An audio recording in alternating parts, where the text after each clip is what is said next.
अगर जस्टिस अमीनुद्दीन एक सफ़ा बगैर गलती के वो मजमून जो उनको हम देंगे, बेसिक मजमून होगा जो 8वीं के 7वीं के 10वीं क्लास के बच्चे लिखते हैं, वो अगर वो एक सफ़ा इंग्लिश का लिख दें बगैर गलती के, बल्कि उर्दू का भी लिख दें, तो हम ये काम करना छोड़ देंगे, हम अपना वीलॉग करना छोड़ देंगे। ये ओपन ऑफर है जस्टिस अमीनुद्दीन को। क्यों ये मैं ऑफर दे रहा हूं?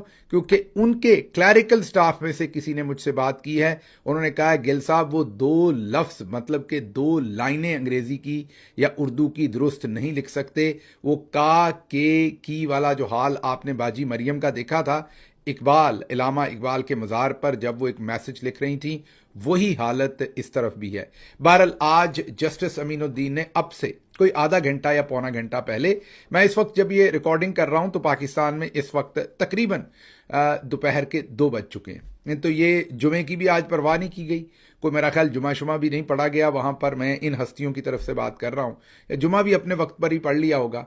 तो आज जस्टिस अमीनुद्दीन का हल्फ लिया गया और उसके फौरन बाद जस्टिस अमीनुद्दीन ने फिर बाकी जजेस का भी हल्फ ले लिया। तो पहले तो सदर पाकिस्तान ने, जो इस वक्त फॉर्म 47 के हैं, अब तो सारे ही फॉर्म 47 के हैं, अब तो अदालतें भी फॉर्म 47 की हो गई हैं, आगे से फील्ड मार्शल भी फॉर्म 47 के।